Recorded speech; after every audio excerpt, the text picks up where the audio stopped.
Gimana nih kabarnya adik-adik semua? Semoga selalu dalam keadaan sehat ya.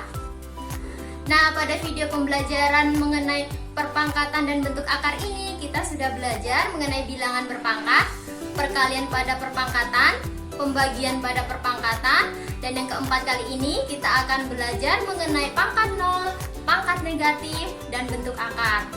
Nah, sebelum masuk ke materi, adik-adik harus tahu dulu nih indikator pencapaian pada pembelajaran ini, yaitu diharapkan adik-adik semua nanti dapat mengidentifikasi sifat pangkat nol dan pangkat negatif, menentukan hasil pangkat nol dan pangkat negatif, menyatakan hubungan antara bentuk akar dan perpangkatan, menentukan akar pangkat N dari suatu bilangan, menyederhanakan bentuk akar, melakukan operasi bilangan real yang melibatkan bentuk akar, dan yang terakhir diharapkan adik-adik semua dapat menyelesaikan masalah sehari-hari yang berkaitan dengan penerapan konsep bentuk akar. Nah, itu ya adik-adik indikator yang akan kita capai dalam pembelajaran ini. Untuk lebih jelasnya mengenai pembelajaran pada pertemuan kali ini, mari kita simak video berikut ini. Perpangkatan dan bentuk akar. Nah, adik-adik, di pertemuan keempat kali ini kita akan membahas mengenai pangkat nol, pangkat negatif, dan bentuk akar. Langsung saja kita masuk ke materi. Yang pertama, pangkat nol. Untuk setiap A bilangan real tak nol, A pangkat nol bernilai 1. Secara aljabar dapat ditulis kembali sebagai berikut. A pangkat nol sama dengan 1 untuk A bilangan real dan A tidak sama dengan 0. Agar lebih jelas, adik-adik mari simak contohnya. 4 pangkat 3 per 4 pangkat 3. Nah, pada pertemuan yang lalu kan kita telah belajar mengenai pembagian pada perpangkatan. Kalau mengenai pembagian kan berarti pangkatnya kita kurangkan. Nah, syarat dari perpangkatan itu bahwa basisnya harus sama dulu baru bisa kita operasikan. Nah, pada contoh ini kan basisnya udah sama nih, berarti tinggal kita kurangkan aja pangkatnya. Jadi kita kurangkan 3 dikurang 3 ya. Jadi 4 pangkat 0. Sesuai sifat yang di atas tadi, 4 pangkat 0 berarti sama dengan 1. Ya, karena bilangan berapapun itu bila kita pangkatkan 0 maka hasilnya 1, kecuali bilangan itu adalah 0.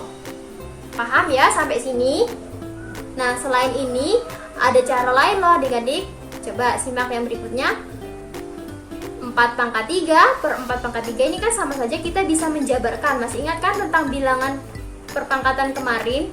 Jadi ini sama aja dengan 4 kita kalikan sebanyak 3 kali. Jadi 4 kali 4 kali 4. Nah, 4 kali 4 kan 16. Kita kalikan 4 berapa? Iya, 64. Jadi 64 dibagi 64 hasilnya 1. Jadi maupun cara yang pertama atau cara yang kedua ini tetap menghasilkan hasil yang sama ya. Oke, paham kan sampai sini? Lanjut, masalah terkait konsep pangkat nol. Di sini ada soalnya, hasil operasi 2 pangkat 3 dikali 2 pangkat 3 per 2 pangkat 6 adalah. Nah, kita tuh sudah belajar mengenai perkalian pada perpangkatan, terus pembagian pada perpangkatan juga sudah ya. Kalau perpangkatan itu syaratnya bahwa basisnya itu harus sama, baru kita bisa mengoperasikannya. Nah, di sini kan di soal basisnya udah sama semua tuh. Jadi untuk perkalian ini 2 pangkat 3 dikali 2 pangkat 3 bisa langsung kita jumlahkan pangkatnya. Jadi 2 pangkat 3 ditambah pangkat 3.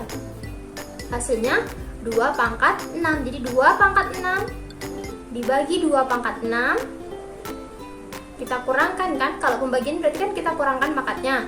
Jadi 2 pangkat 6 dikurang pangkat 6. Hasilnya 2 pangkat 0. Sesuai sifat yang tadi, bahwa semua bilangan apapun itu kalau pangkatnya 0 berarti hasilnya 1. Jadi kalau 2 pangkat 0 hasilnya iya 1. Kemudian lanjut, yang kedua yaitu pangkat negatif. Untuk setiap A bilangan real tak nol dan N bilangan bulat, maka berlaku sifat A pangkat min N sama dengan 1/A pangkat N. Untuk A tidak sama dengan 0, A bilangan real dan N bilangan bulat. Nah, untuk lebih jelasnya simak contoh berikut. Di sini sudah ada 4 contoh, tapi sebelum itu kakak akan mengenalkan satu konsep penting untuk memahami pangkat negatif ini. Nah, jadi dalam matematika ada yang namanya sifat identitas. Misalnya saja nih, 1 dikali 5, berarti kan sama dengan 5. Terus 1 kali 17 sama dengan 17. Jadi yang dimaksud sifat identitas ini, bilangan berapapun yang dikalikan dengan 1 akan menghasilkan bilangan itu sendiri. Misalnya lagi nih, 1 dikali setengah, berarti hasilnya ya setengah, ya kan? Oke, kita lanjut. Kembali lagi ke contoh soal yang pertama tadi, 3 pangkat 1. Berarti kita bisa tuliskan 1 dikali 3 pangkat 1, karena sama saja ya, 1 kali 3 pangkat 1 itu ya 3 pangkat 1. Nah, lanjut yang berikutnya 3 pangkat min 3. Kalau pangkatnya positif tadi kan dikalikan tuh. Kalau pangkatnya negatif maka kebalikannya nih. Pangkatnya negatif berarti kita bagi. Jadi kita bisa tuliskan 1 dibagi 3 pangkat 3. Untuk lebih sederhananya bisa kita tuliskan 1/3 pangkat 3. Bagaimana? Udah paham sampai sini? Biar lebih paham lagi, kita lanjut ke contoh sebelahnya. 2 pangkat 3 berarti bisa kita tuliskan 1 dikali 2 pangkat 3 ya. Oke, lanjut 2 pangkat min 3. Nah, berarti kita bisa tulis 1 dibagi 2 pangkat 3. Lebih sederhana lagi kita bisa tulis 1/2 pangkat 3. Gimana? Mudah kan? Untuk lebih jelasnya, kita masuk kepada masalah terkait konsep pangkat negatif. Di sini sudah ada soal, tentukan hasil operasi dari bentuk berikut. Di sini sudah ada 3 soal. Mari kita kerjakan soal yang pertama dulu ya. 3 pangkat 3/3 pangkat 8. Nah, ini berarti masuk kepada pembagian pada perpangkatan nih. Nah, basisnya udah sama, berarti tinggal kita kurangkan aja pangkatnya. Jadi 3 pangkat 3 dikurang 8. Hasilnya 3 pangkat min 5.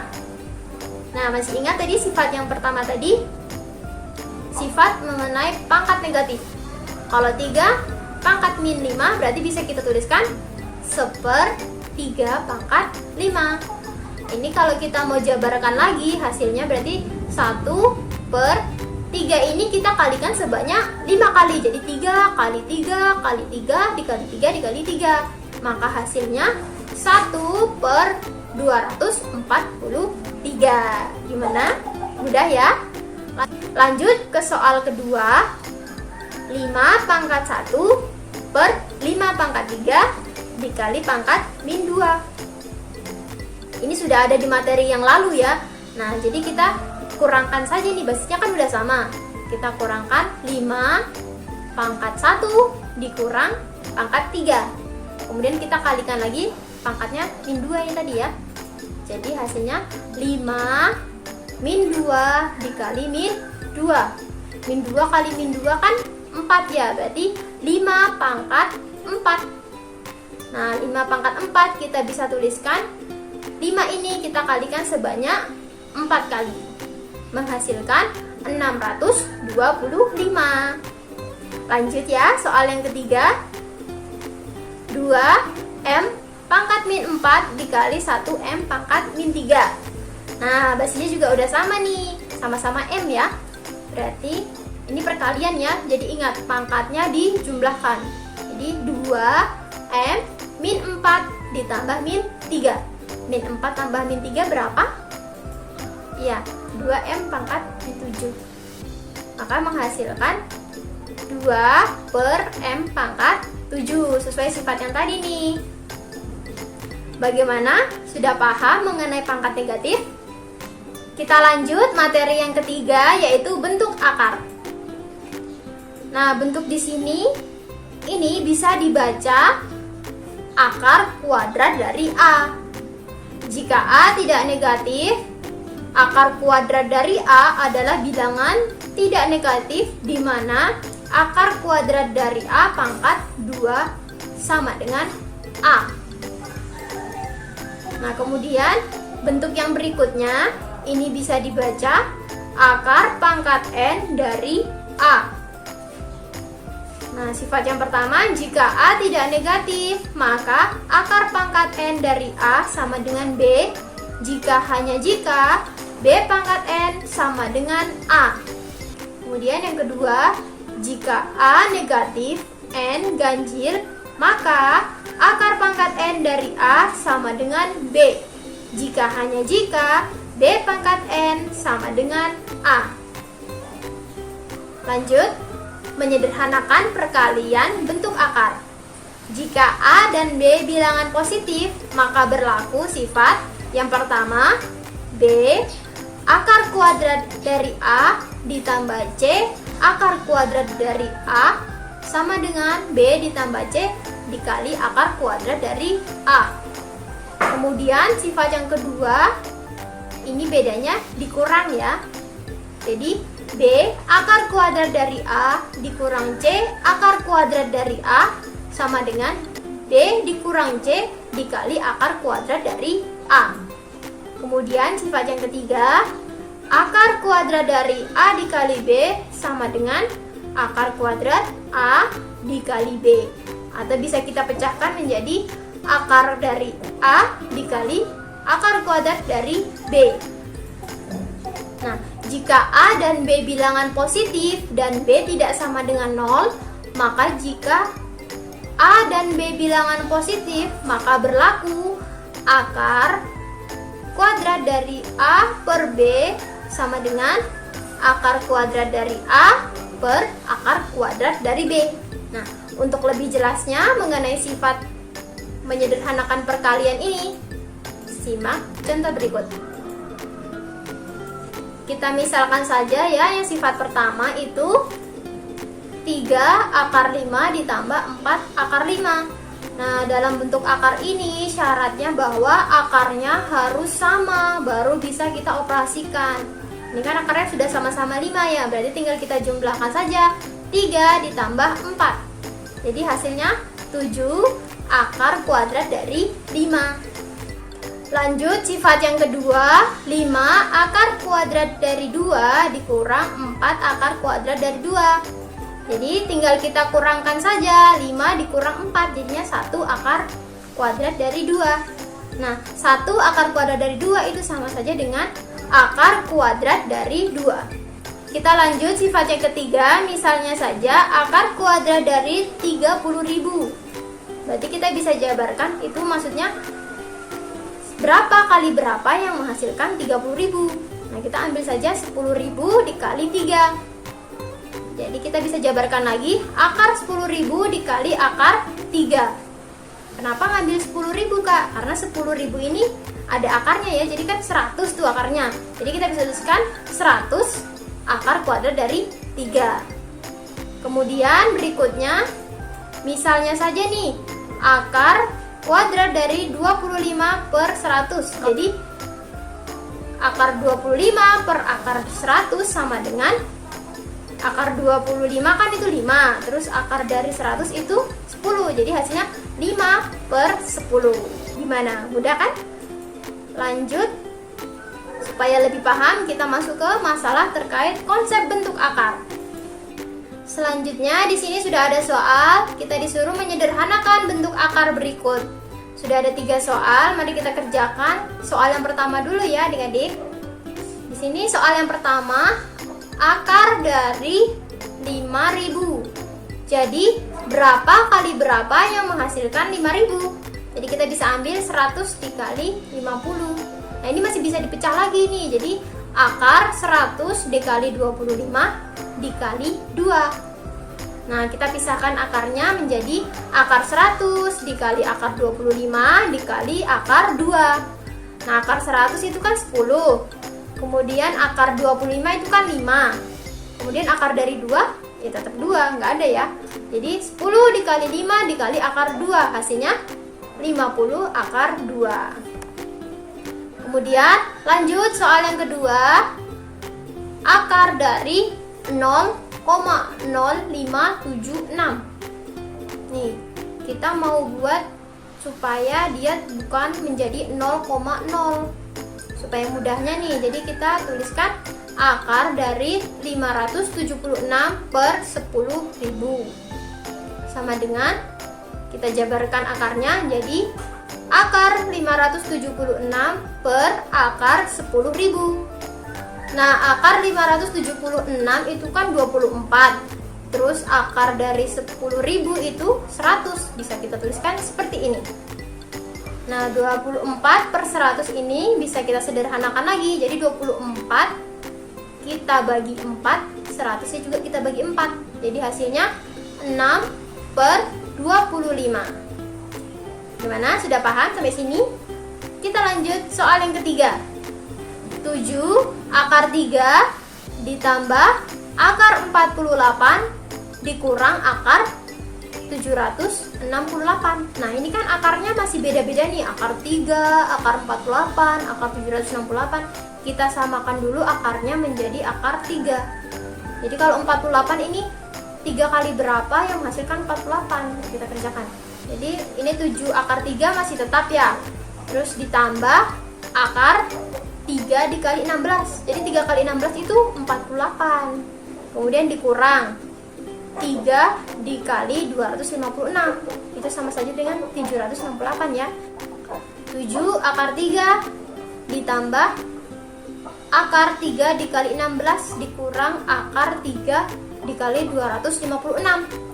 Akar 16 itu kan 4 ya. Terus akar 256 itu 16.